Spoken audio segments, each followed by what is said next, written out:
Welcome everybody to Taxidermy Land. Tom Matuska here with Brett Wingfield, and we are live Thursday afternoon for the Matuska Taxidermy Supply Company.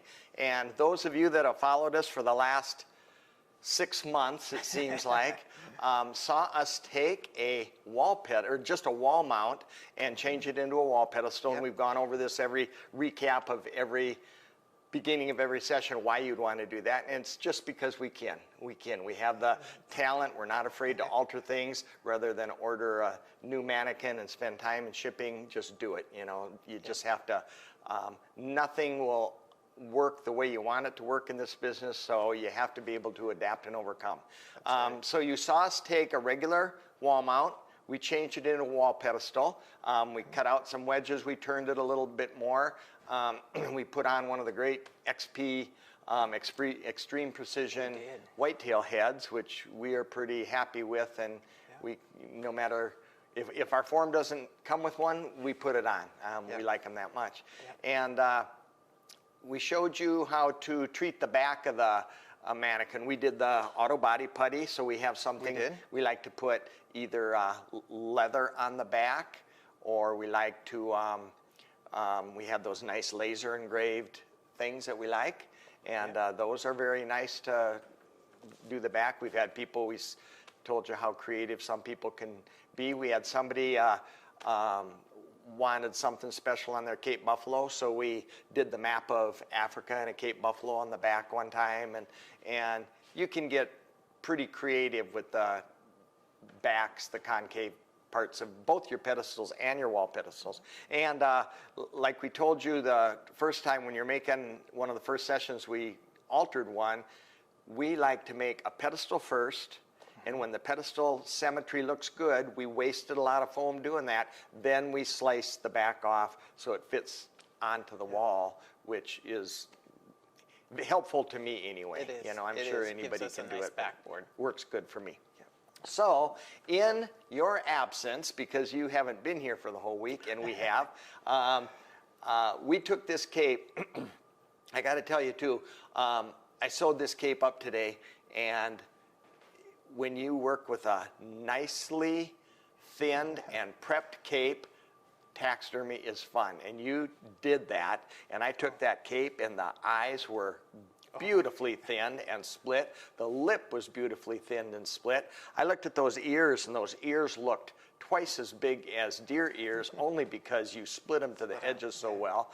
It was all repaired. It was a breeze to sew up. It was very, very nice. So when you you know, want to excel in your game head work or life-size work, when you think your hides are, we call it prepped, you know, face prepping the ears and lips and thinning all that, and you showed them how to take the papillae off the inside.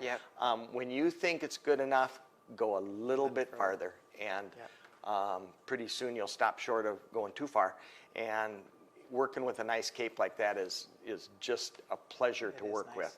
And I noticed because this is all thin so nice, when you move it here, the scalp doesn't move. On a thick skin, if you don't thin it good enough, or if your tannery didn't thin it good enough, or if the maybe you tan them yourself, you don't get this thin enough, when you move something down here, it pushes up here, your skin is too thick, you can't taxi it. And all of you know that taxidermy means taxi, to arrange the skin. Just like a taxi cab moves people from place to place, taxidermy moves the dermis. So you can't do that without thin skin.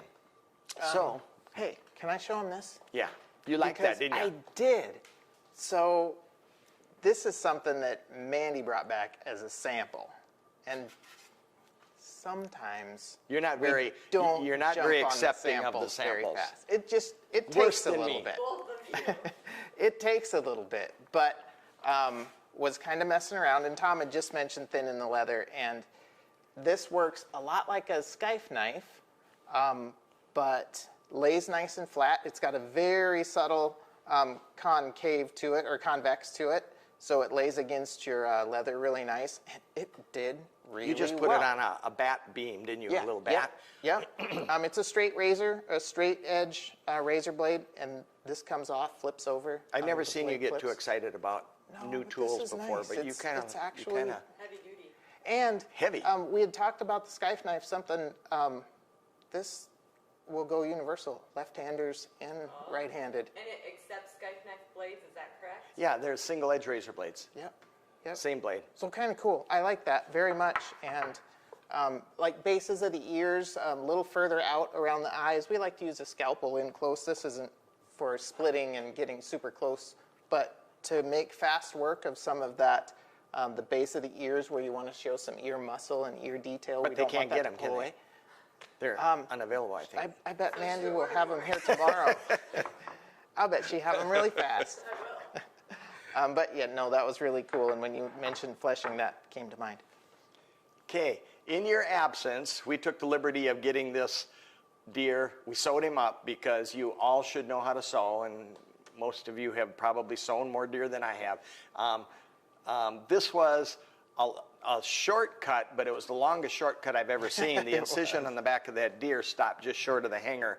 And typically what we will do is turn that deer inside out and sew it on the table is much easier. And for those of you that, if you didn't cape your own deer, or if you maybe you make a long cuts are easy to work with when it comes to fleshing, when it comes to stretching and sizing and tanning. Everything's easier on a long cut except the sewing, you know. And even test fitting them is really difficult on a long cut. So if we do end up with a long cut and aren't able to make a little short incision of our own, we like to sew them up ahead of time and treat them like a short incision. It's very, very easy to lay them down at the table and make small little stitches like this rather than having to adjust your stand and pull a bunch of thread through. It's just nice and easy to do on the table, which I didn't do.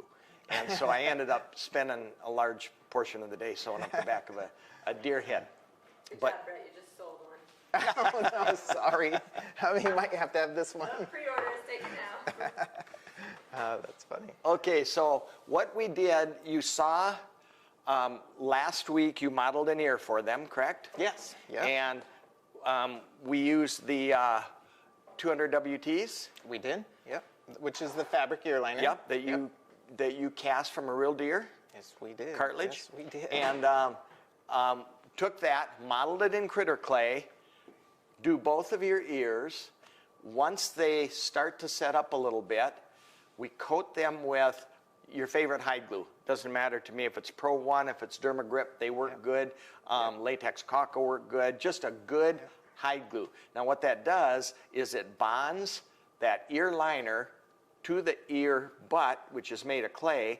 It puts a coating around that clay so it doesn't crumble off, and you can treat it like a ear liner with a butt, almost like what you buy. And then what you like to do, and worked pretty good, I think, is since it's been a week, you took those ears and put them in a plastic bag, right? Yeah, after about a day and a half. After they firm up a little bit. They'll firm up really nice overnight, and then just made a real nice clean cut around the perimeter and they pop right off. popped them off in Now one some people will piece. make little index squares, little pyramids to go in, or spade bit holes or something like that.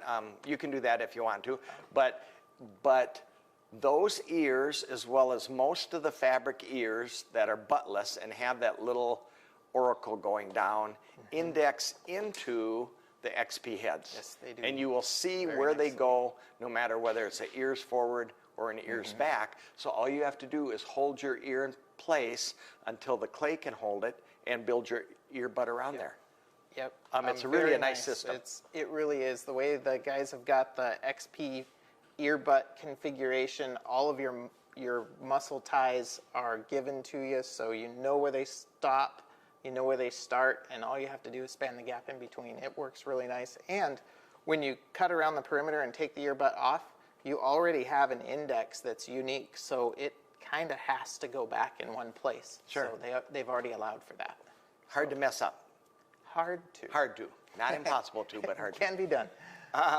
So we took the ears and then we glued them into the ear skin. And another thing that you like to do that you found works really well is to paint the ear liner. Even though your ear liner is roughed up, you painted it with Pro 1 glue, correct? Yep. When we did the initial overnight dry, we went ahead and painted over the clay and the ear liner. And and let that dry. bonds to that ear liner. And when you paint more glue in to glue your ear liner up into your ear skin, the whole thing just sticks better. Yep. We have kind of, it took decades, but we've overcome our drumming ear issue after kind of decades. Yeah, but now that we're well. getting old, we'll start forgetting, and then we'll go backwards probably. We will. So anyway, we put the ears in, set the eyes, slid the cape on. Set the antlers before the ears. Yep. We did that with Bondo, maybe for them. Did we do that on live? I can't remember. Can't remember. But- we have to rewind. But do your antlers rewind. before your earbuds.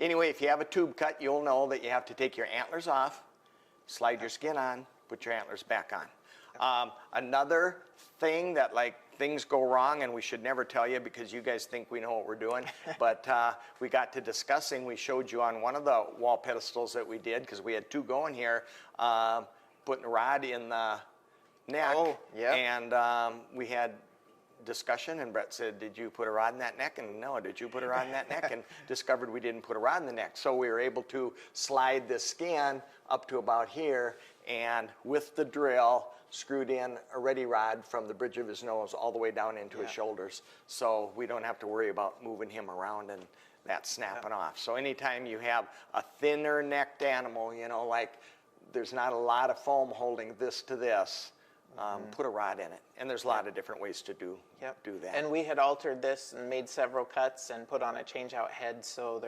there's different consistencies of foam, and that's why we would do that. Yeah.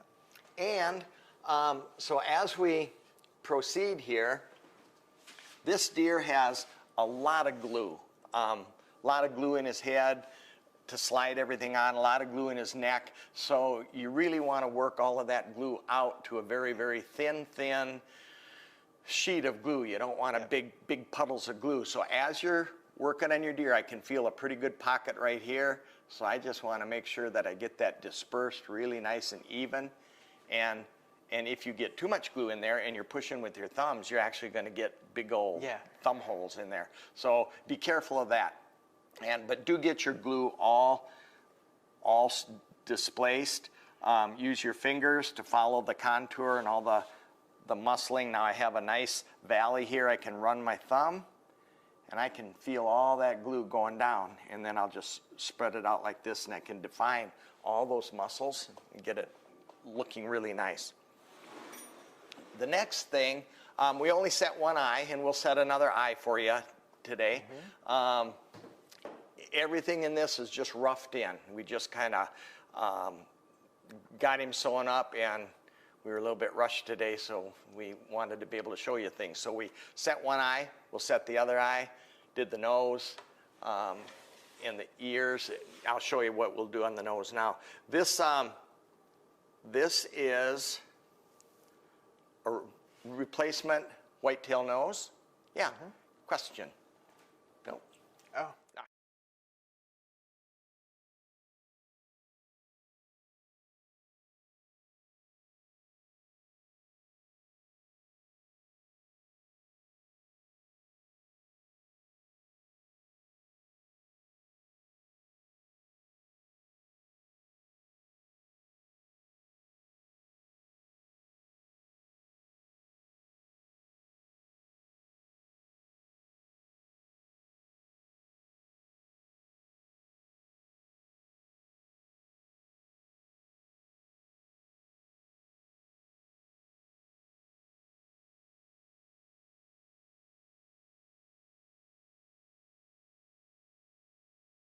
Worst thing you could do is put them on crooked because they'd be sniffing to one side or the other. So be careful before you do it really, really, permanent like. Does your hide glue stick to the polycast nose as well as the rest of the foam? Sure. And if you want to, it's not a bad idea. You could use sandpaper. You can scratch.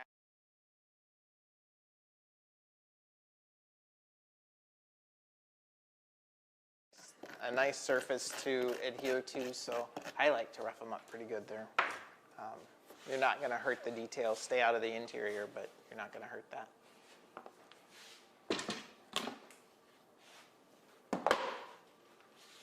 Can I have a bucket of Pro 1 here, and I'm just going to put a little glue up on the surface of the nose. And I like to do the nose first. And there's a reason for it, is a lot of people will tuck their lips first. And when you tuck your lips, they end up with all the rhinarium on the surface of the nose because they over-tuck their lips. Lip tucking's going real good, keep tucking. No, I want that nose way up on top. The top of that nose lays, on this surface, not on the front. So be real careful that you don't bring the rhinarium way down to the front. Do make sure that you have enough to tuck your lip. I got plenty to tuck my lip, but I also have the black of my nose way up on the top. Yep. And we have a lot of casts we go by. You can look at those and hold them, and you can see how far that nose skin actually does go way up on the surface of the nose. Yep. Another thing that you want to do, just like ears, I said last week, make sure that you stretch your ears just like you stretch your hide to get the leather back to where you're the size it was. I like to do that with the nose too. Yeah. Don't yank it so hard that you're going to rip something, because that nose should be really, really, really thin. And now all of my hair is going to be inside of the nose where it wasn't before I stretched. So I stretched that all out nice and wide. You can't. Oh, go ahead. You can't stretch too far, I don't think. I don't think so. Good rule of thumb when you were talking about making sure that we have the rhinarium up on top of the nose far enough. A good rule of thumb from the side is the top of the rhinarium will be at or behind the midsection of the nostril. So if you look at the nostril from the side, Sure. you want your rhinarium to be at about halfway. Sure. Now it is. It wasn't. Can I borrow your scissors? Absolutely. Now on these noses, there's an actual, you probably won't be able to see it on this, but there's a ledge in here that this skin can lay right up onto. Yeah. And to be real honest, we do not do it's not necessary to do a lot of modeling work on the inside of these noses if you do a really good job. They're closed up, I think a perfect amount. A lot of artificial noses that I've seen, they have them really, really flaring, really flaring. Yep. And yes, deer can do that, but you want every mounted deer that you do with a flared nose. These are a perfect opening, I think. And when they're tucked properly, now if your skin is thin properly, you are going to see inside of your nostril. But a lot of taxidermists will not thin their nose thick enough, and then they're going to say, wow, that artificial nose is closed up too much. No, your skin isn't thin good enough. Yep. So be careful of that. Okay, I'm going to trim some of the skin, because when you look at this nose, we showed you when we first put it on, you shine a flashlight. Look at my flashlight. Look at that. Brand new, Wear a hat, it brand new clips one. to the bill. Huh? I said you need a hat, it clips to the bill. I know. But when you shine a flashlight through, we want to see that septum. That's the beauty of these. When customers come to pick up their deer, I love to say, let me show you first find out if they like it. If they really, really like it, then say, let me show you what you paid for. And so we will take a flashlight and we'll shine it in one side and say, look in there, And there's not mache, there's not clay, there's not all kinds of different glues or bunched up skin. It looks really, really natural. The idea is they go home and they'll ask their hunting buddies, hey, what's inside your deer nose look like? Because mine is really cool. And they will start comparing, and all of a sudden, more people are coming to you because you took the extra time to do a nicer job with the parts that don't show so well. So I don't want a whole lot of skin shoved in there up against my septum. So I'm going to trim off some of the bottom, and I'm going to trim it off right up to the hair. And if you trimmed off too much, you'll be able to fix it somehow, I bet. And I just have a bunch of little leather tags. Man, you're not going to get away with anything. Look at how much she's zoomed in there. Holy cow. Wow. I can almost see your septum.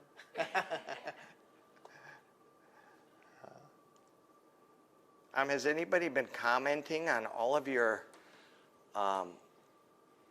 new sound system and all that kind of stuff? And We screwed up on the sound because when we switched cameras, we lost the sound. But we're back. We're back. We're good.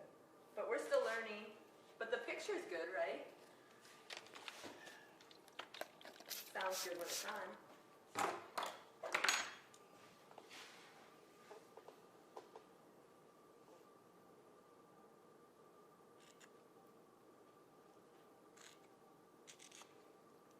Get a close-up of the peacock out there. At least she's not on the truck. I feel so sorry for that peacock. That is the loneliest peacock in the world. She sure sticks around. Only 1 out of 26. Now what were you doing? What am I doing? What were you doing? I was trimming the second nostril. No, you were pulling back.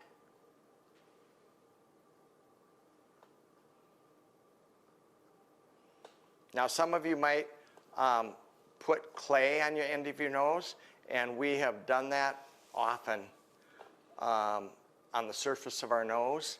And if you have a fleshing job that maybe isn't perfectly even, you could put a little clay on that nose and define it, and it kind of takes up the unevenness. Mm-hmm. So you did not put clay I on did top not, of but your we artificial. most often do, and this was such a pretty nose, I did not want to cover it up with clay. How do you define a pretty nose compared to it in clay? A Botten Brett Wingfield nose. Are you cutting all the pink skin off? On the bottom. Yes. On the bottom up to the hairline. On the top, you have lots of room for skin way up in here. So you can tuck almost, I don't know, 3/4 of an inch up in there, and it's not going to gather on your septum. Yeah. It'll go up, and then you won't have finished work up above there. Now, I think let's leave this for now, and we'll show you how to tuck lips. But eventually, before we leave this deer, we like to take saran wrap. Some people use Walmart bags or something like that. We will take a material like this and tuck it in there, push it in really firm on the whole inside cavern, really firm, and then sometimes I'll put a staple in it because it wants to come out like a caterpillar. But put it in there as tightly as you can, and then it will force that skin to conform to the inside of that cavern. So that's kind of, that's what's going to give you your inside nostril shape. And your skin is laying up against that ledge, or even if it goes up over your ledge or didn't make it to your ledge, I bet I'm not going to be able to see it, and that's a nice size opening. Yeah. You know, that deer can breathe very well, but he's not flaring his nostril like he just smelled a human, you know. And we can do that look also. Yep. And we've talked about that, some of the different attitudes. That's something that. And as you're working with these animals, you got eyes drying out, especially, you know, fall and winter. Just keep the skin a little bit on the moist side. And don't get a bunch of glue trapped all over the place. Want to play with him? Sure. What would you like me to do? Show him your lip technique. That's We do lips? Okay. So then the next thing, it's nice to have the surface of your nose tucked, which Tom's done here. We've got all of this skin. We know it's going right to the right place. And we've got plenty of the upper palate left right there. We've got plenty of skin around here. So for me, you could come around and start tucking all your skin this way. I don't do that very well. I think you gave us direction 25 years ago in class, and that these stands are adjustable and movable. And yes. And when we see when we see students working on the stands at awkward angles, we kind of poke fun because those stands do move and they're designed to move for your convenience. So what we're going to do now is we're going to, let me see if I can get Kate a nice angle here on the lip line. We are going to take this skin, and it's a little dry. You can see it's starting to dry out a little bit, so which isn't a bad thing. It's kind of nice to have that skin tighten up just a little. Wet that down a little. And then we'll come in here and we're going to put some glue because we don't have glue that far back just yet. Acid brush, and just a little bit more Pro 1. Worth noting too, we whipped this Pro 1. Whipped it before we started working with it. Our bucket had started to thicken up a little bit, and so this morning we took a little bit of hot water and a paint mixer and whipped that glue, and it is just like brand new. I'm going to put a very small amount into the lip slot, which incidentally we had cut last week, all the way around. That's one of the most helpful things you're going to do is to put something in the lip slot like the glue so that will slide in. Yes, yeah, and when your lips are either thick or in a bind and you can't taxi, that makes for very difficult times. So I'm going to make sure that there's a little bit of glue up here under the front, all the way down into the lip slot, all the way up under the jaws. That looks good. The lip skin has been trimmed back to about 1/4 of an inch. You can see here there's about 1/4 of an inch of skin, and it's nice and thin all the way around.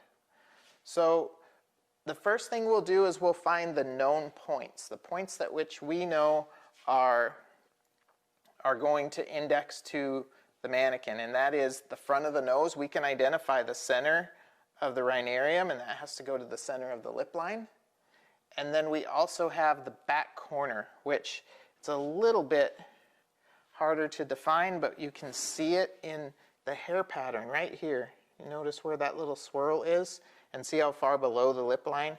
We're going to have to bring that all the way to here, taxi that skin, and it sits just below that corner. Remember, this has to make a nice little swirl, and then we're going to tuck that in. So I'm going to start right there. I'll tuck the back corner here, I'll tuck the back corner here, and the front, and then we'll come back between the two. Tim White's wondering what we use for ear carding. I saw that buck in the back looks awesome. We will get to that shortly. Maybe if we talk fast. Yeah, if we talk fast. We do have a nice carding system that we've done with our fish fins, and it just so happened that it works nice for deer. If you want to show them that. People have used all kinds of things, all different things for carding their ears, and we've gone without, thinking that we get them too matted down. We've done all kinds of different things. I know Mark Gonering, one of the Extreme Precision sculptors, uses linoleum, like pieces of linoleum. Oh, does he? And he cuts out little shapes like, this is our fin carding, but he cuts out little shapes like this, and he's got a box of them. Every deer, he's got a right and a left. Every deer gets 2 little pieces of linoleum. We just took the same concept, and this is our fin carding system, and it's nothing more than a plastic screen, nylon screen, something like that. You can take a regular ear liner before you even put it in your deer, and you can put this on and you can trace these out and just have a few sets of them. I like this because they dry, whereas like the linoleum or any kind of solid plastic thing, it's going to trap moisture in there. So that deer, once your ears start to dry down and start taking on a shape and everything's aligned really nicely, just take these, one on the front, one on the back, and paper clip them around. Not necessary, but like I think I told you last week, when it comes to people showing me mounts of their deer especially, the first thing I look at is the ears. If their ears are sharp and crisp and a nice line, I tend to look closer at the mount, but I kind of my initial judging of how it looks is how good the ears look. Yep. And we'll show you that in just a few minutes, hopefully, on this one. So I've tucked this back corner on the other side, and the front of the lip. And you'll notice it looks really wrinkled up through here. We've got a lot of skin, and that skin is designed to stretch. And when you flesh it out nice and thin, you're going to have more skin than you feel like can fit between here and here. So we're going to just distribute that evenly, spend some time taxiing this skin, and you'll get a nice smooth lip line. So now I'm going to take this nice short skin, and I'm just going to tuck the edge. And I like to make sure that we're starting with the edge and don't start at the hairline. If you start tucking at the hairline, you're going to have the skin folded over itself. It's going to be too thick to go all the way in, and then you've got a doubling of skin, which will cause you to have a lot of shrinkage there. So start with the very edge, tuck it in, and you can see it should go in nice and easy into your lip slot. Mannequins have different size lip slots. They and do. I noticed that over the years, some companies have a lip line that's 5 inches long or more. And so when you stretch out your skin, you can tuck anything in a 5-inch, lip cut. Then somebody who started studying deer started shortening up their lips on their sculptures, and it was near impossible to get that lip skin in there because it was shortened up so much. When we had live deer for 30-some years, and deer are just like people. You can make your lips little short, or you can, make them very wide, and that's all a muscle, that sphincter muscle around those lips. So this is your sphincter muscle for that lip line. You have to be able to taxi that skin with your little finger muscles. Yeah. So you can see we've just distributed it nice and evenly. Fortunately, deer have a nice distinct pattern. This usually has a nice black pattern that comes around here, so you can see that that sits most often on the edge of the lip line. I'll show you, Mandy, over here. So it goes down. So it sits here, yep, and starts to come around rather than being out here, where the skin starts to go out too far. Why'd you do that? You had it in so pretty. Just for illustration's sake. But we will do that. Once we get everything tucked, we'll kind of pull on it and make sure if you can pull it out now, it's going to be able to pull out by itself later. Same with eyes or anything. Yep. Stitches, we always pull your stitches apart when you got them sewn, and that's how it's going to look. Like to have, on the mannequin here, we have just a nice little impression on the XP. They give us a nice lip line, and so we've tucked to that width right here, and you can see there's just a little shelf, and we've got our skin nice and thin. Sometimes we'll put a little piece of clay if that got interrupted on the initial lip slot cut, but in this case it didn't. It looks really nice. It's defined, and that's going to make a nice lip line for us, so I'm not even going to add the clay.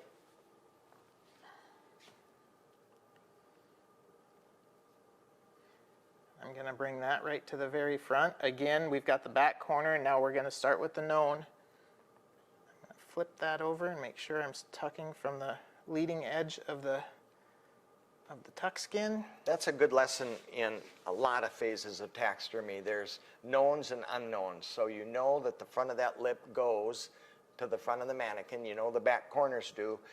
It's kind of the same with the brisket when we're stapling around the brisket. Yeah, absolutely. Mounting fish, you know where the head goes, you know where the tail goes, but you don't know the in-between parts. So put what you know goes where, and the rest will reveal itself as you go along. And I'm going to tuck that in just to have a tiny bit of exposure down here with the lower lip. You don't have to. I think we've got some reference pictures where there's no lower lip showing, and then there's some reference pictures where it looks like he's There's pouting. a lot of rules on what's proper and what's not, and we used to come back from shows and stuff, and people would say, oh, you always want a little bit of the bottom lip showing, you want this and that, and we'd look at our deer, and sometimes they are I mean, their lips are so closed that there is no nose or anything that that is exposed. No, no lip skin that's exposed. And Yeah, anytime you say something, they're always like that. They're not always like that. And in this case, we just left the exposure about the width of the top of the palate, or the thickness of the rhinarium. So just a nice symmetrical, even spot there. And now I'm just going to work my way around. Now, I know a lot of viewers have difficulties tucking lips and tear ducts and things like that. What would be your advice to, how often do you have to rehydrate and fix stuff? Not for a very long time. And what do you attribute that to? Thin skin, I think. In the wind. Thin skin, and and to a nice tight slot that's pre-cut and cut accurately. That makes a big difference that it's cut in the right place. Notice if we would have cut the lip slot below this line, which sometimes people do, they accidentally leave the bottom lip on the nose portion, then we would have a funny looking lip slot. What's nice about this is you can see the black marking from above aligns with the bottom. So that's kind of a nice little index to give a little reassurance that we need that Createx will take care of that. It will. And you can make adjustments later. But James is saying, so you never put clay in the lip. not in the lip slot. You can. There are some people that will take a very fine little bead of clay right on the edge of the lip, and they can tuck against it and roll it in nice and make it We used nice to do and that smooth. often. Yep, you sure can do that. We've gotten to a point where today You don't have to. we don't have to. It's sculpted into our mannequin, this nice, full, even lip, and with the little bit of glue that we put in there and a little time with taxiing, we get a nice, soft-looking lip slot. But if you wanted to soften that, you certainly could. Just don't make it too big. If there's any questions before we flip him over, it's nice to run a brush over this and make sure it's not going to pull. If it pulled out while I was brushing, then I definitely know that it's going to pull as it dries, and this looks like it's going to work really nicely for us. So I like to move that skin forward as we do that, and sometimes the brush is just the right tool for it. And now we'll upright him and show you what we got.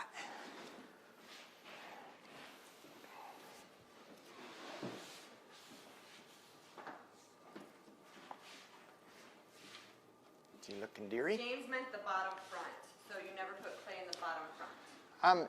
No, I would not say never. I didn't on this one because I've got a really nice, a nicely fleshed lip, and I've got it on the XP. We've got that showing, so I don't need it. But We've done 9 that. times out of 10 we'll put a little roll of clay there. But in this case, we've done some of these XPs and just haven't needed it lately. So with nicely tucked skin, not gonna be necessary. You want to show them an eye? No, you go ahead. He's still over on your side. Now it's on your side. I was going to say, if you notice the wires in the ears, as this skin dries, it firms up and the ears will stay where you want them. But right now, as I was sewing him up the ear, I was fighting the ears all the time. I just took a wire in, and we can pull them out at any time. You don't need them in. I thought that was so he got Wi-Fi. Got Wi-Fi. He gets Wi-Fi. Okay. Wi-Fi. On the eye, this is, we set this eye. I think we did. Most of you will know how to do that, and you can look at any of our back videos how we set an eye. Just set in clay. These are pair eyes. They're white banded eyes. If you want to direct focus, looking a little bit to the left, a little bit to the right, you can do that with a white banded eye. Used to be in the old days, we were unable to do that. We had to paint the white on the eye. I like to start by just roughing in where my eye skin is going to be centered around the glass. And we always, I mean, there's a lot of different ways to do eyes. Some people rough them in and say don't spend too much time on them because you're going to mess them up when you put your skin on. I put this skin on and I didn't even touch the eyes whatsoever, you know, and they stayed in this condition. Before live, I took a water bottle. I dusted them with a water bottle, put a little paper towel on them so they were nice and wet and kept them moist. I like them a little on the dry side, not too soggy wet. Soggy wet tissue is hard to control and it does funny things, so I kind of like them a little on the dry side. Bill wants to know if you ever pin the lips to keep them from pulling out. Never. No. We really don't. Such good tuckers. No. Well, yeah, because I'm sure I did when I first started. Yeah. I pinned everything because everything moves. But if you have a nice lip slot, nice thin lip slot, and I think last week we touched on either that tiny, tiny drill bit, like the smallest drill bit you can get in a set, or the lip slot cutter small. Some people use a little tool like this, but you want a hairline cut, fold up a piece of sandpaper, make it really nice and smooth, thin your skin as thin as Brett showed you last week. You really, and glue in there and tuck them like he did. I would be shocked if that pulled out. Yeah. And a good glue also. We want a good glue like Dermagrip or Pro One or one of those good quality hide glues. And that hide glue will start drying, and it shouldn't. If it does, call us and let us walk you through what we do, because you did something different than what we do. You know, also a big difference maker is a good quality tan too. So make sure that your hides are getting, from the very beginning, a good quality tan will minimize your shrink and help you. Okay, now, I don't know if you can see, I'm going to take a little brush and I'm going to get a good amount of hide glue on that tear duct. Tear duct we cut the same way, something small and a little to make a slot. This is a tool that, what do they call it? Ceramic tool? What's it called? Yeah, cleanup tool or a detail tool. A lot of the little tool sets have this in it, and this is a good tool because it cuts a lip slot or a tear duct really nice. Not a lip, but a tear duct. And I know Mark Gonering cuts his foam with this, and then he has another one that he made really, really dull that he tucks his skin, and it's the same configuration. That's our cleanup tool. Cleanup tool. I'm just going to take some glue, and it doesn't matter to me if I put it on the skin or if I put it down in the crack. It's going to all get to the same place. Are you worried about scratching your eye? No, I'm not touching it. Not even. I would. Be careful. Do be careful with eyes. Typically, could I have a little bit of critical eye? Tiny bit? I would, on my eyes, like to use a wooden tool, especially on the acrylic eyes. If I'm using a metal tool on the glass eyes, just be careful. Don't scratch hard. Okay, I might be different than some people, but I am going to put a small, back to the person with the clay in the lips thing, I am going to put a small, half of a stretched out pea on my tool. I'm going to stick it in the eye hole. I'm going to grab it right up in the top lobe of that tear duct. That clay is sitting right there. And if I think I need it, I'm going to use it anyway, but if I think I need to close up that tear duct, I'm going to use that clay and just push my finger down on it. Not necessary, just kind of what I do. Yeah. It helps give a nice soft Can I borrow one of shape. your little tools? Yeah, there? absolutely. What you after? Let me try this guy.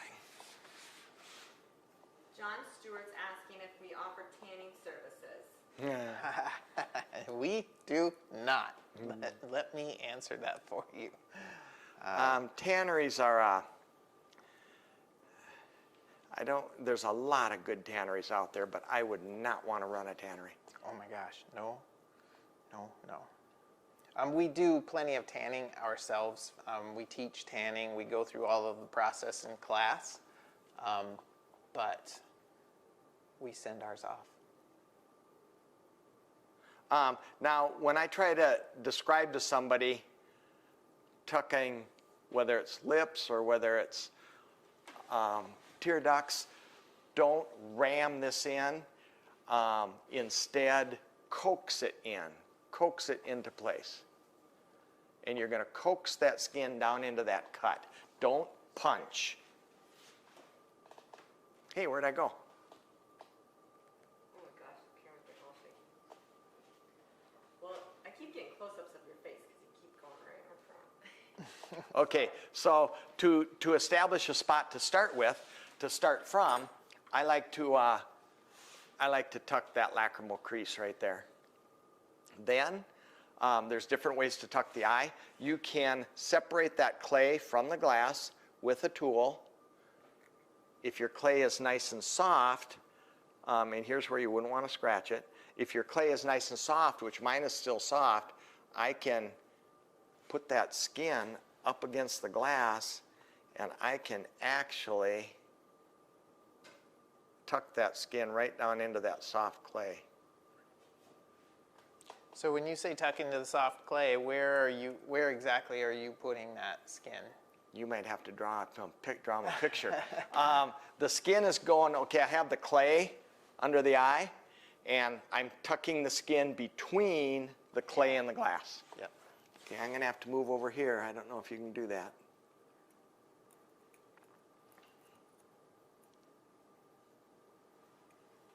And I'm just starting to allocate the eye skin to where I want it.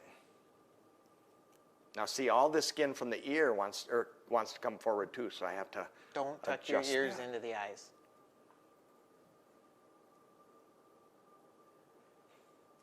Bobby wants to know, what do you use for in-house tanning? For in-house tanning chemicals, we use True Bond. We use Pro One. We've had great success with both through both of their processes.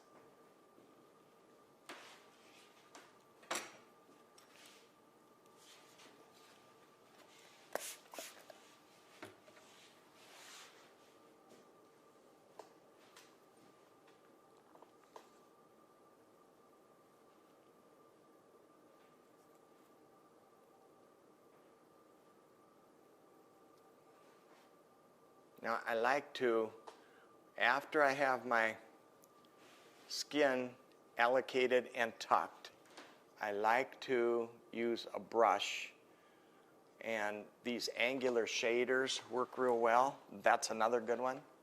Let me hold that one once. Something that's kind of firm, and you can shape your eyelid much easier and much softer than you can with fingers or tools. Bobby wants to know if you ever do the lay method on the eyes. Lay method. I gotta have some, I gotta know what that is. Maybe no tuck? Maybe? Oh, maybe. Where just lay the skin again. I don't know. That's a new term for me. And that, if have him, you know, like no eye skin apron. See what he says.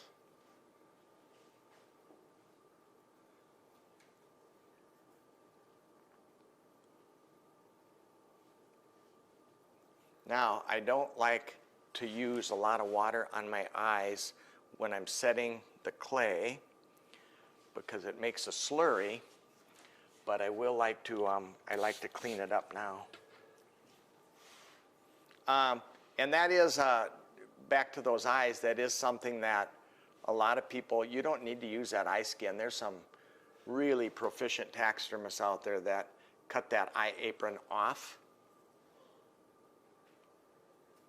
But we like it. Works We do. good for I us. can't imagine not doing that. I just can't imagine. And I know some of the best They do. don't use it, but boy, I would be scared. That I'll screw it apron up. is tucked down into that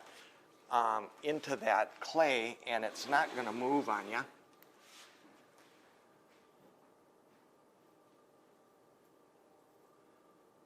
Now, we'd probably take the time and we'd sculpt in that little carbuncle up in the front corner. Is kind of nice. You can do that. It would take me a little too much time here.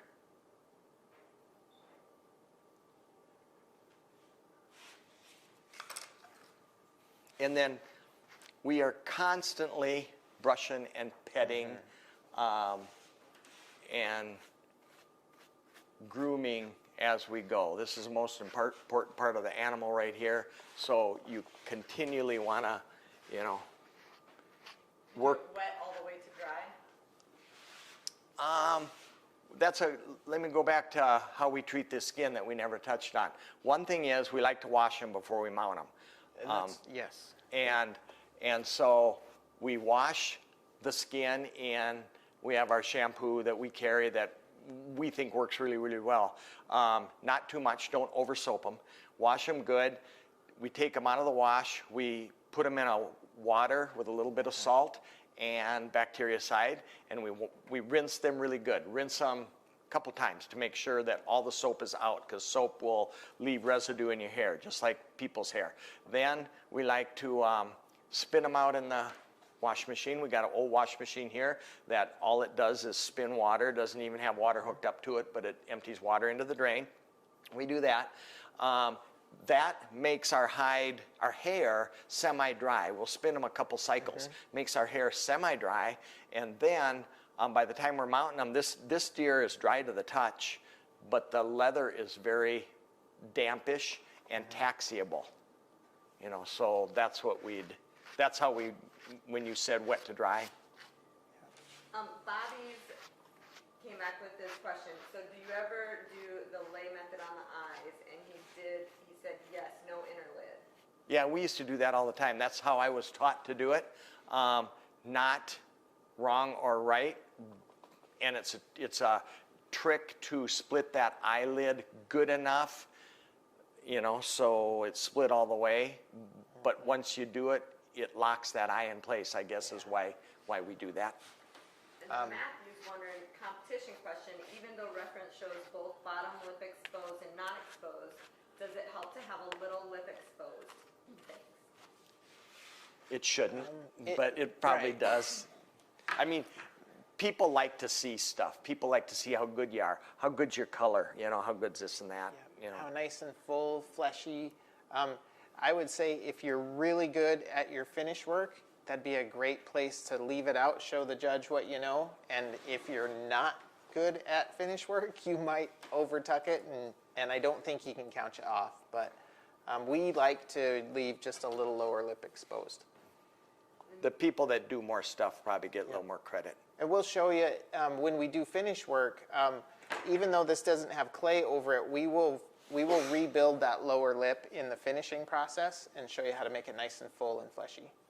Let's show them real quick. We're getting close. This is, when we leave this deer tonight, we'll probably take a garbage bag and throw it over his antlers in his head, because he is good and close to looking really, really nice, but another couple of hours on this area tomorrow is going to make him look really, really exceptional. Yeah. But let's show them how to treat a pedestal back, shall we? Yeah, yep. Connecting these points, and on the XP form, these two must, so there's the Cliff Notes version on earbuds. You okay? Something interesting is that you said sculpt to your line Position you want, and actually stand back and look at it to determine whether that's the attitude you were after. Oh, yeah. And some T-pins. And this is how we treat this. My leather tight to the edge. Showed back, that sculpted back that we did all the way around. Then when it dries, we're going to trim it. And there's no finish work to do to it other than doing this. We usually dress it up with a little braid. Found this little curve, and once we're convinced that that's exactly where we want our skin, we're going to take some of our pre-cut carding and slide right in front. And we'll come over the back. I like to do the one in the end first. That kind of holds it in place.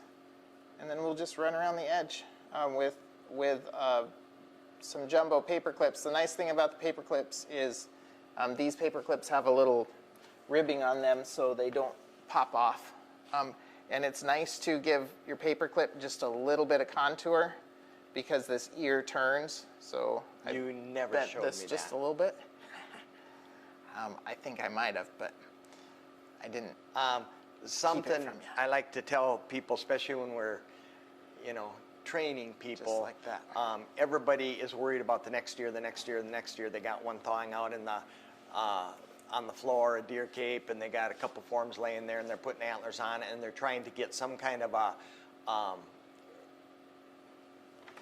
like a, assembly line type going for their deer. Yeah. And the difference between a exceptional taxidermist and a taxidermist are the exceptional taxidermist start mounting this deer now.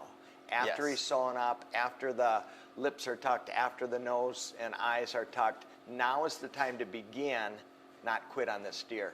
And you can tell the work of the people that spend another couple hours here. It makes a huge amount of difference. Don't go on to And, another deer until. Yep, and This we'll one's spend good. some time even tomorrow. Once the bag comes off, we will spend a great deal of time tomorrow making sure our skin alignment is good, making sure our eyes are soft. We won't go back with the hard tool tomorrow, but probably with the brush. Do a lot of brushing. Yep, we'll brush, we'll go over the hair plenty, making sure that we have our skin alignment good, check our throat patch. Now really is the time that you can set your taxidermy work apart